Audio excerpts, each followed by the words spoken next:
پھر تیرا حشر وہی ہوگا کہ تو ساری رات چھت پہ پھرے گا، تو ساری رات جاگ کر کے گزارے گا، تو ساری رات نیند کی گولیوں کو ترسے گا، اس لیے کہ جو تو نے محل بنایا ہے وہ کسی کی آرزوؤں کو کچل کے بنایا ہے، جو تو نے مکان بنایا ہے وہ کسی کو لتاڑ کے بنایا ہے، جو تو نے بینک بیلنس بنایا ہے اس میں کئی لوگوں کی آہیں شامل ہیں، سسکیاں۔ محبوب سبحانی، غوث سمدانی، شیخ سمدانی، میرے شیخ کامل، پیران پیر، دستگیر، شیخ بحر پر، شیخ جن و انس، حضرت شیخ سید ابو محمد عبد القادر جیلانی رضی اللہ تعالیٰ عنہ کے پاس بادشاہ آیا، اس نے 2 تھیلیاں اشرفیوں کی رکھی، کہا حضور نظر لے کے آیا ہوں، آپ فرمانے لگے میں فقیر محمد ہوں۔ جو محمد کے فقیر ہوتے ہیں انہیں بادشاہوں کے نذرانوں کی حاجت نہیں ہوتی، ان کے گھر میں بڑا لنگر ہوتا ہے، وہ سب سے اچھی روٹی کھا کے سوتے ہیں، وہ سب سے قیمتی لوگ ہوتے ہیں، لے جا، نہیں چاہیے۔ اس نے کہا حضور قبول کر لیں تو مہربانی ہوگی، پر میں تمہیں کہہ رہا ہوں لے جاؤ، حاجت نہیں ہے، بھرا ہوا ہے میرا کشکول، میرے دامن میں بڑی خیر ہے، میں تو بانٹنے کے لیے ہوں۔ کہا حضور قبول کر لیں، فرمایا میں تجھے کہہ رہا ہوں تو لے جا۔ جب 6 بار کہا نہ مانا، حضرت سیدنا شیخ عبد القادر جیلانی نے ہاتھوں سے 2 تھیلیاں پکڑی اور اشرفیوں کی تھیلیوں کو نچوڑا تو اندر سے خون ٹپکنے لگا، خون بہنے لگا، یوں پھینکی بادشاہ کی طرف، میں اٹھا لے جا، غریبوں کا خون نچوڑ کے مجھے نذرانہ دینے آ گیا ہے، نکل جا میرے آستانے سے، خانقاہ سے۔ اگر مجھے تیری عزت کا خیال نہ ہوتا اور رب رسول کا پردہ پوشی کا حکم نہ ہوتا تو یہ خون اتنا بہاتا کہ تیرے محل کو بہا کے لے جاتا۔ تو غریبوں کا خون نچوڑ کے نظر نیاز دینے آیا ہے، مجھے تو دینے آ، لے جا۔ میرے بھائی یاد رکھیں، احساس کی دولت پیدا کریں، احساس کی قوت پیدا کریں۔ امام غزالی رحمت اللہ تعالیٰ علیہ نے اس قدر زیادہ عجیب بات لکھی ہے کہ دل تڑپ اٹھا پڑھ کے ہی۔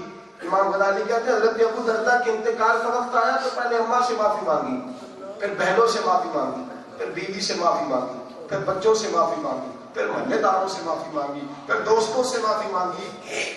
کہتے ہیں حد ہو گئی، ایک سواری کا اونٹ رکھا تھا حضرت ابو درداء نے، 2 بچوں نے اٹھایا ہے، حضرت ابو درداء کو سہارا دے کے اور اونٹ کے سامنے ہاتھ باندھے ہوئے ہیں، تو میرا بوجھ اٹھاتا تھا، میں تیرے اوپر سواری کرتا تھا، اگر کبھی چارہ وقت پہ نہ ملا تو مجھے معاف کر دینا، اگر میں نے کبھی تجھے وقت پہ پانی نہ پلایا ہوا تو مجھے معاف کر دینا، اگر کبھی تیری طاقت سے زیادہ بوجھ ڈالا تو مجھے معاف کر دینا۔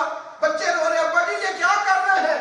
اور میں بیٹا تمہیں کیا بتاؤں، اس محمد کا ماننے والا ہوں، اس رسول کے پاس بیٹھنے والا ہوں جس نے جانوروں کے حقوق بھی بیان فرمائے ہیں، جنہوں نے ان کے بارے میں بھی ہمیں تربیت فرمائی ہے۔ جانوروں سے معافی ہو رہی ہے، جانوروں سے معافی مانگی جا رہی ہے۔ میرے محبوب پاک صلی اللہ تعالیٰ علیہ وآلہ وسلم نے یہاں تک احساس، سلطان صلاح الدین ایوبی جب عیسائیوں نے اتنا خون بہایا مسلمانوں کا، اتنا خون، اور اب تو وہ خود نہیں بہاتے، وہ ہماری ذمہ داری لگاتے ہیں، ہمارے ہاتھوں میں تلوار دیتے ہیں دوسرے کی گردن کاٹنے۔ اب ہم خود ہی کافی ہیں، جنگ لگی ہوئی ہے، شام میں 4 لاکھ لوگ قتل ہو چکے، روز خون بہتا ہے، لیکن وہ ان سے جب پوچھا جاتا ہے حکومتوں سے تو کہتے ہیں ہم باغیوں کو کچل رہے ہیں۔ کس کے باغی ہیں؟ اللہ کے، اس کے رسول کے، دین کے؟ کہتے نہیں ہمارے باغی ہیں۔ آپ کون ہوتے ہیں؟ انگریزوں کے وظیفہ خواہ آپ کون ہوتے ہیں؟ ان کے قدموں میں بیٹھ کر حکومتیں مضبوط کرنے والے کون ہیں آپ لوگ؟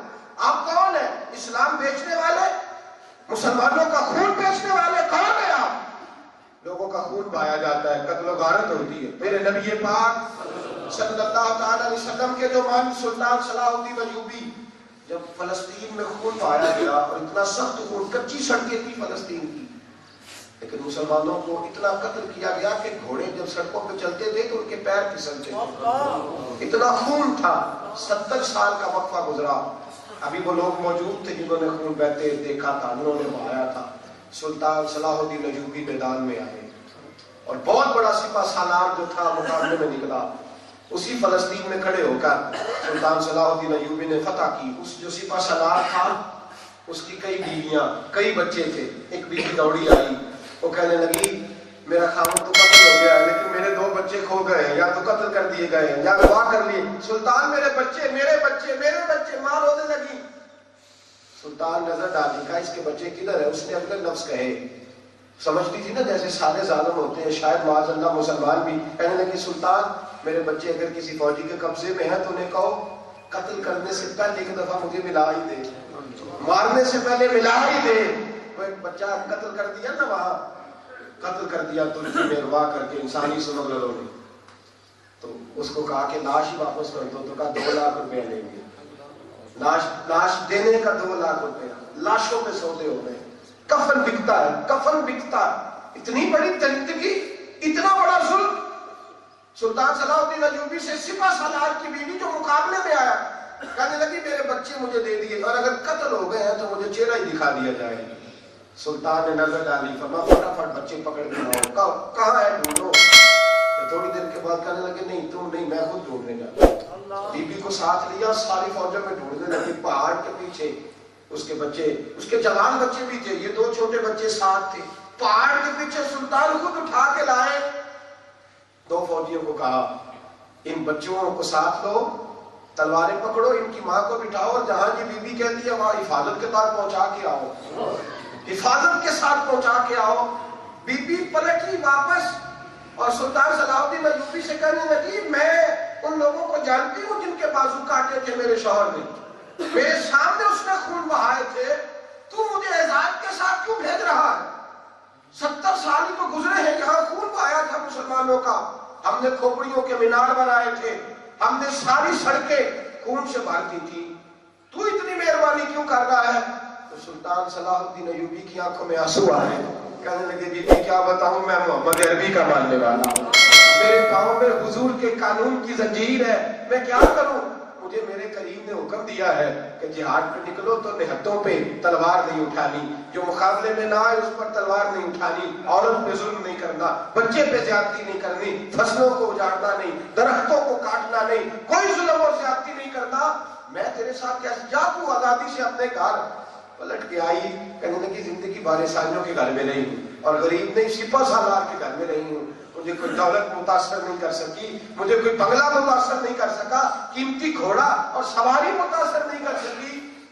کہنے لگی میں نے ابو بکر، عمر، عثمان، طلحہ، زبیر تو نہیں دیکھے، میں نے فاطمہ، عائشہ، خدیجہ کے ساتھ تو وقت نہیں گزارا، تجھے دیکھا ہے اور وہ بھی فوجی لباس پہنے ہوئے دیکھا ہے، اگر تیری طبیعت میں اتنی نرمی ہے تو مصطفیٰ کے پاس بیٹھنے والوں میں احساس کی دولت تلاش کرنا۔ ہمارے دلوں میں سختی ہے، ہم سماٹ ہے، تیز بڑے ہیں، سیانے بڑے ہیں، ہم اپنے گھر میں آ کے ہنستے ہیں کہ آج 4 لوگوں کو لوٹا ہے، اپنی چل زبانی سے، اپنی تیزی سے، آج اتنے گاہکوں کے میں نے معاذ اللہ تعالیٰ کپڑے میں نے کھینچ ڈالے ہیں، اتنوں کو لوٹا ہے۔ یہ ہمارے اب عقل مند ہونے کی علامتیں ہیں، یہ ہمارے سمجھدار، تیز اور زیرک ہونے کی، آج اتنے لوگوں کے میں نے پرخچے بکھیر دیے، یہ ہمارے سیانے ہونے کی علامت ہے۔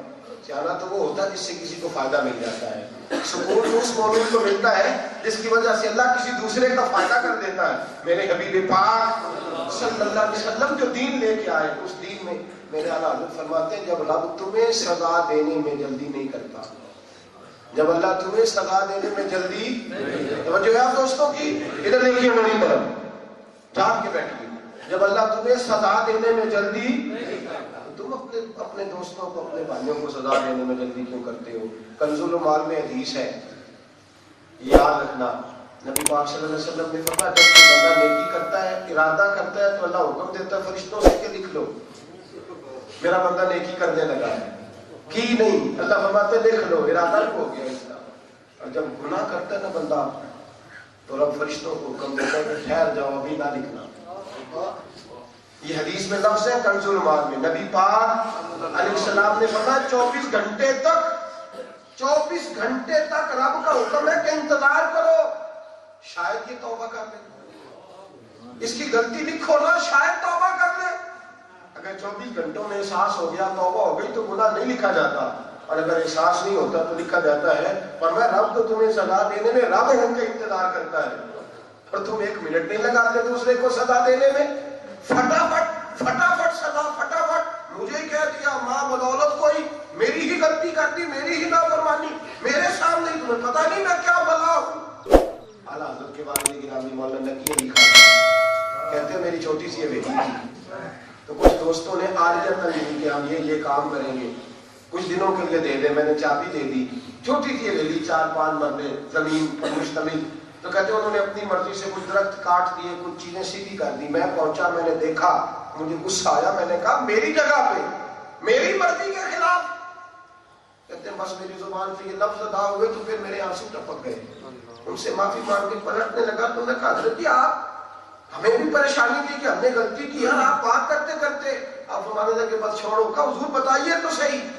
تو فرمانے لگے سوچتا ہوں میرے 4 مرلے کے گھر پہ کوئی میری مرضی کے خلاف چلے تو میں بھڑک اٹھتا ہوں، اور اگر میں زمین پہ اللہ کی مرضی کے خلاف چلوں، اگر میں اللہ آسمان کے چھت کے نیچے اس کی نافرمانی کروں اور پھر میں کرتا پھروں، پھر میں موج میں رہوں، میں دوسروں کو سزا دینے میں اتنی جلدی کروں کہ میری مرضی کے خلاف ہی میرے گھر پہ، اور میں اللہ کی زمین پہ اس کی آسمان کے چھت کے نیچے اس کی مرضی کے خلاف جو مرضی کرتا پھروں، مجھے احساس ہی نہیں. میرے نبی کریم صلی اللہ تعالیٰ علیہ وسلم پہنچے. حضرت ابو مسعود انصاری اپنے غلام کو دروں سے مار رہے، درہ زور سے مار رہے، اور وہ غلام نیچے سے معافی مانگ رہا تھا.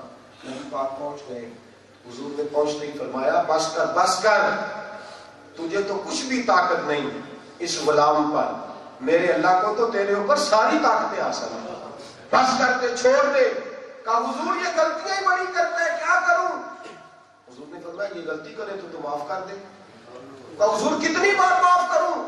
نبی پاک نے فرمایا جتنی بار اللہ تجھے معاف کرتا ہے اتنی بار معاف کر جتنی بار اللہ تجھے معاف کرتا ہے. اللہ تجھے ایک دفعہ جائے نا عدالت میں تو توہین عدالت کا مقدمہ ہے، ایسا جو بلائے تو آپ پہنچے نا، وہ کہتا اٹھا کے لاؤ، اس کی جرت کیسے ہوئی؟ آیا نہیں. 5 وقت آواز آتی ہے مسجد آؤ، یہ ڈٹا ہوا ہے. کہتا ہے میرے پاس وقت نہیں. اتنا سخت جملہ بولتا ہے. کہتا ہے میں بس شروع کرنے لگا ہوں، اور پھر اس کے باوجود کہتا ہے کہ نہیں میں تو بڑا سیاڑا اور سمجھدار ہوتا ہوں. خدا کے بندے نبی پاک صلی اللہ علیہ وسلم نے فرمایا اتنی بار معاف کر جتنی بار اللہ تجھے. رب چاہے ایک نماز چھوڑنے والے کا چہرہ بگاڑ دے، رب چاہے تو ایک وقت حاضری نہ دینے والے کا رزق بند کر دے. اللہ چاہے تو جس نے 1 مہینے کی نماز چھوڑی ہو، رب کریم اس کی سانس روک دے. جب وہ مہلت دیتا ہے ہم اس کے بندوں کو مہلت دینے کو تیار کیوں نہیں؟ ہم اس کی مخلوق پر رحم کرنے کو تیار کیوں نہیں؟ حضرت امام غزالی انتقال کر گئے. کسی نے خواب میں دیکھا امام غزالی کو، خواب میں دیکھا تو کہا امام صاحب کیا بنا؟ فرمانے لگے میں نے اپنے رب کو بڑا ہی مہربان پایا ہے، بڑا کریم پایا ہے، بڑا بخشنہار پایا ہے، بڑا ستار و غفار پایا ہے. تو کہا امام صاحب آپ نے خدمت ہی بڑی کی تھی، کتابیں پڑھی لکھی، ترویج و اشاعت دین کی بڑی کی. آپ نے فرمایا وہ تو سب باتیں اللہ قیامت میں جزا دے گا. قبر میں پہنچا ہوں تو میرے رب نے مجھے میری ایک بات یاد کرائی ہے. کہ حضور کون سی؟ فرمایا میں قلم دوات کے ساتھ لکھ رہا تھا، اور میں نے جیسے ہی اپنے قلم کو دوات کے اندر ڈالا تو اوپر کچھ سیاہی لگی. گرمی کا موسم تھا تو ایک مکھی آئی میرے قلم پہ بیٹھ گئی، سیاہی چوسنے لگی. میرے دل میں خیال آیا کہ میں دوسری دفعہ قلم ڈبو لوں گا. یہ بیچاری پتہ نہیں کتنی پیاسی ہے، اپنی مرضی سے پی کے اڑ گئی. صبح قیامت اللہ کریم نے قبر میں گیا تو رب نے پوچھا غزالی مکھی سے تیرا کوئی فائدہ نہیں کر سکتی تھی، نہ دینی نہ دنیاوی، تو کیا کرتا رہا؟ اس مکھی کے لیے تو انتظار کرتا رہا، کیوں؟ تیرا کوئی فائدہ نہیں کر، تیرا کوئی تعلق نہیں تھا، کیوں؟ تو کہا اللہ میرا اس سے ایک تعلق تو تھا نا. اب وہ کون سا؟ کہا وہ بھی تیری مخلوق، میں بھی تیری مخلوق، وہ بھی تیری الخلق وجعل اللہ واحب الخلق الی اللہ ما احسن الی عیالہ. نبی پاک نے فرمایا ساری مخلوق اللہ کا کنبہ ہے، اگر اللہ کی مخلوق سے پیار کرو گے تو اللہ تم سے محبت فرمائے گا. کہا وہ تیری مخلوق تھی تو میں نے رحم کھایا. غزالی تو اس مکھی کے لیے اگر میری مخلوق سمجھ کے انتظار کرتا ہے تو میں تیرے اوپر رحم نہ کروں؟ تجھ سے کوئی حساب کتاب نہیں لیا جائے گا.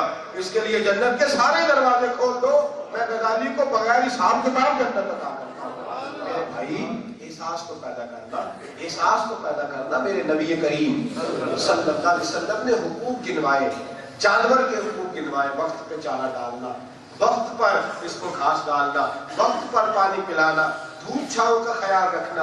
احساس کی دولت. صحابہ دل سخت ہو جاتا تھا تو اس کو بیماری جانتے تھے، علاج کراتے تھے، در رسالت ماپ پہ پہنچتے تھے. ایک صحابی آئے کہا یا رسول اللہ بڑا پتھر والا دل رکھتا ہوں، کسی بیمار کو دیکھ کر نہیں تڑپتا، کسی مجبور کو دیکھ کر نہیں تڑپتا. یا رسول اللہ بڑے لوگ چلے جاتے ہیں پر میں سخت کا سخت رہتا ہوں، کوئی علاج بتا دیں. حضور نے فرمایا اپنی موت کو یاد کیا، اپنی موت کو، یہ لذتوں کو ختم کر دے گی، تیرے اندر احساس کی دولت پیدا کرے گی۔ اپنی طبیعت کا جائزہ لیا کریں، دائیں بائیں دیکھا کریں کہ ہمارے اندر جو روحانی دنیا ہے ہماری، وہ کس قدر زیادہ بنجر ہو گئی، اندر کا جو دل ہے وہ کس قدر زیادہ جو ہے وہ سخت میدان بن گیا، ہمارے اندر کس قدر زیادہ ہم جب بول رہے ہوتے ہیں، لب و لہجہ اختیار کر رہے ہوتے ہیں، جب بات کر رہے ہوتے ہیں، جب ہم کسی شخص کے بارے میں تبصرہ کر رہے ہوتے ہیں، تو نہ ہمارا لفظ بتاتے ہیں کہ ہمیں اللہ کا خوف ہے، نہ ہمارا عمل بتاتا ہے کہ ہمیں کچھ احساس ہے۔ میرے نبی کریم صلی اللہ تعالی علیہ وسلم احساس کا درس دیتے، احساس کی بابت ارشاد فرماتے، احساس کے بارے میں نبی پاک علیہ الصلوۃ والسلام فرماتے۔ حضرت انس بن مالک فرماتے ہیں، میں ایک شخص حضور کے ساتھ ایک شخص کے گھر میں گیا، نبی پاک صلی اللہ تعالی علیہ وسلم، اس کا چھوٹا سا بچہ دوڑتا ہوا آیا تو حضور نے سینے سے لگا لیا۔ یہاں تو کوئی آدمی اپنا بچہ لے کے باہر نکل آیا تو اس کی خیر نہیں، کہتے اچھا آپ تیری بچے کھلانے کی ڈیوٹی لگ گئی ہے، مذاق اڑایا جاتا ہے معاذ اللہ۔ ہم وہ چیزیں جو ہیں سنت رسول ہیں، ان کے معاملے بھی ہم معاشرتی باتوں کا شکار ہو گئے۔ نبی کریم علیہ الصلوۃ والسلام اس کے گھر گئے ملنے کے لیے، اس کا بچہ آیا تو اللہ کے رسول نے ہاتھ کھول دیے، ماتھا چوما، گود میں بٹھایا، اور جناب انس بن مالک فرماتے ہیں جیب میں ہاتھ ڈالا تو 2 کھجوریں حضور نے نکالی، بچوں کے لیے اکثر رکھتے تھے، اس کو کھلائی۔ اقرع بن قیس اس شخصیت کا نام تھا، انہوں نے بچے کو پکڑا، کہنے لگا چل دوڑ جا اپنی اماں کے پاس، یا رسول اللہ ہم تو نہیں ان سے محبت کرتے، ہم نہیں اس طرح، میں نے ذرا کھینچ کے رکھے ہوئے ہیں، حضور میں ذرا سختی کرتا ہوں۔ فرماتے ہیں نبی پاک نے یہ توجہ کی اور فرمایا اگر اللہ نے تیرے دل سے رحم نکال لیا ہے، اگر اللہ نے رحم نکال لیا ہے تو میں کیا کروں؟ اور جہاں تک میرا تعلق ہے، مجھے تو اللہ نے رحمت للعالمین بنا دی، رحمت للعالمین۔ حضرت عمر فاروق نے ایک شخص کو صوبے کا گورنر بنانے کا ارادہ کیا، پورے صوبے کا گورنر، صوبے کا گورنر بنانے کا پروگرام بنایا۔ اس کے گھر گئے کہ کاغذات لکھ کے دیے جائیں، اس کے گھر میں موجود تھے، کاغذات لکھ کے جا رہے تھے، تحریر ہو رہی تھی کہ یہ گورنر ہے، صحابہ گواہیاں ڈال رہے تھے۔ اس کا بچہ کہیں کھیلتا ہوا آ گیا، کپڑے سارے اس کے کیچڑ سے آلودہ ہے۔ حضرت عمر فاروق، جلال اپنی جگہ ہے، پیار اپنی جگہ ہے، دین کے مخالفوں پر شدت اپنی جگہ ہے، اور حضور کے غلاموں پر رحمت اپنی۔ وہ ہلکا جانا تو پریشم کی طرح نرم، رزم حق کو باطل ہو تو فولاد ہے وہ بھی۔ بچہ آیا تو حضرت عمر نے سینہ کھول کے سینے سے لگا اور کیچڑ میں لچڑے ہوئے بچے کا ماتھا چوم لیا، پاس بٹھا لیا۔ وہ شخص کہنے لگا حضور جانے دے اس کو، کس طرح آ گیا، چل دوڑ جا کپڑے بدل، حضور میں نے نہیں کبھی ان کو منہ لگایا۔ حضرت عمر فاروق کو جو کاغذات تھے حضرت پکڑے پھاڑ دیے، اور میں تو گورنری کے قابل نہیں، تو گورنری کے قابل نہیں۔ کہا حضور کیوں؟ فرمایا جو اپنے بچوں پہ رحم کرنا نہیں جانتا وہ دوسرے کے بچوں سے کیا پیار کرے، اپنے بچوں پہ رحم کرنا نہیں جانتا، جس کا سینہ مچلتا نہیں اپنی اولاد کے لیے، وہ کسی کے ساتھ کیا پیار کرے گا۔ دیکھیے نا نبی پاک صلی اللہ علیہ وسلم کا رویہ، دیکھیے نا حضرت فاطمہ کے دروازے کے قریب سے گزرے تھے، ان کی نماز کا وقت ہے، حضرت فاطمہ فرماتی ہے میں حسنین کریمین کے کپڑے تبدیل کر رہی تھی اور بچے رو رہے تھے، کپڑے بدل رہی تھی، حسن حسین رو رہے تھے، حضور قریب سے گزرے، مسجد کی طرف جانے تو لوٹ آئے اور کہتی ہے پردہ اٹھایا، آئے نہیں، نماز کا وقت تھا، پردہ اٹھایا، سلام لی اور کچھ نہیں پوچھا، حضور نے دیکھ لیا ہے